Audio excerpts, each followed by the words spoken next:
George V, the second son of the Prince and Princess of Wales, later Edward VII and Queen Alexandra, was born on June 3, 1865.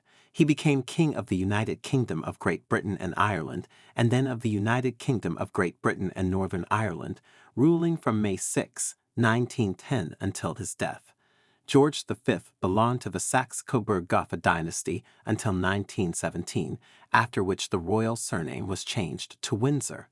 Born on June 3, 1865 in Marlborough House, London, Georg Friedrich Ernst Albert received his baptismal name. His father was Edward VII, the eldest son of the British Queen Victoria, and his mother was Alexandra of Denmark, who was also the sister of Maria Fyodorovna, the wife of the Russian Emperor Alexander III and the mother of the last Russian Emperor Nicholas II. George V was very similar in appearance to Nicholas II and was his maternal cousin, since George Alexander's mother and Nicholas's mother Dagmar were the daughters of King Christian IX of Denmark and Queen Louise of Hesse-Kassel. The German Emperor Wilhelm II was also his cousin, since Wilhelm was the son of George V's father's sister, the English princess and the German Empress Victoria, who was the eldest daughter of the British Queen Victoria. As the second son, Georg received a naval education. In September 1877, at the age of 12, Georg, along with his brother, was enrolled as a cadet on the training ship HMS Britannia. From 1879, he served as a midshipman on the corvette HMS Pachant for 3 years. On January 14, 1892, during the flu epidemic, George V's elder brother, Albert Victor, unexpectedly died. This tragic loss led to the fact that George became the second in line of succession to the throne. In May 1892, the grandson of Queen Victoria was awarded the title of Duke of York. In July 1893, Georg married the Württemberg Princess Victoria Maria of Teck, who had previously been engaged to his older brother. After the departure of Queen Victoria in January 1901 as heir to the throne, George received the duchies of Cornwall in England and Rothesay in Scotland. Then, on November 9, 1901, he became Prince of Wales after the coronation of his father, Edward VII. On May 6, 1910, George V's father, King Edward VII, died. George was proclaimed the new monarch, and his coronation took place on June 22, 1911 at Westminster Abbey. Interestingly, at the exact moment of his coronation, 2 tower clocks were launched on the Royal Liver Building, which became the largest in the UK and continue to measure time to this day since 1911. In England, the new king faced 2 difficult political situations. First, the House of Lords rejected the budget proposed by the House of Commons, which caused tension between the 2 houses of Parliament. In response, the House of Commons put forward a bill on Parliament, which significantly limited the power of the House of Lords. Under pressure from Prime Minister Herbert Asquith, the king was forced to promote the adoption of this bill of Parliament. Secondly, an important political problem was the question of the introduction of self-government, Home Rule, in Ireland. The king convened representatives of all parties in 1914 in an attempt to resolve the issue, but a solution was never reached and the conflict remained unresolved.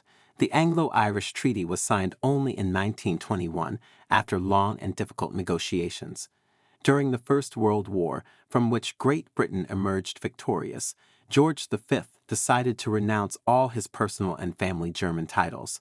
In addition, he made changes to the name of his royal house, changing the Saxe-Coburg-Gotha to Windsor.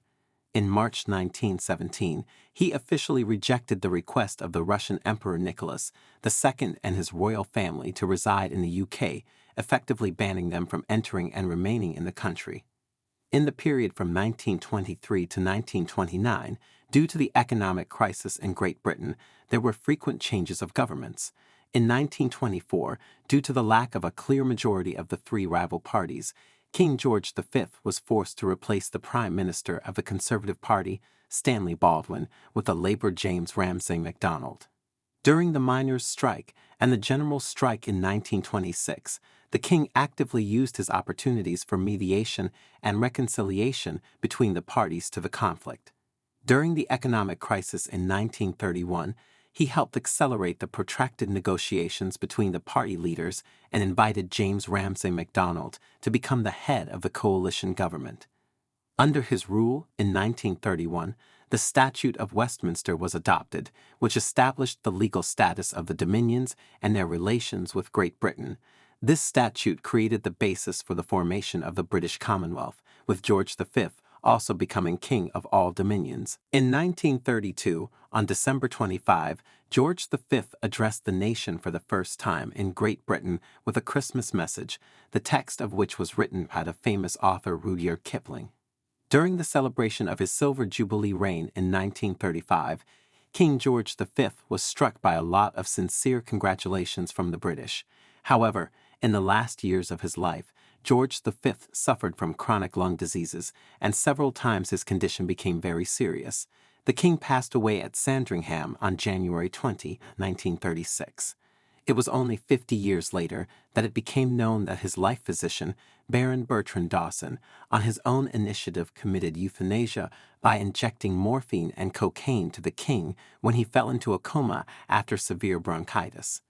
Children of George V and Maria of Teck: Edward VIII, June 23, 1894, May 28, 1972, Duke of Windsor, renounced his rights to the throne due to a morganatic marriage with Wallis Simpson. George VI, December 14, 1895, February 6, 1952, King of Great Britain, 1936 to 1952. Married Elizabeth Bowes-Lyon in 1923.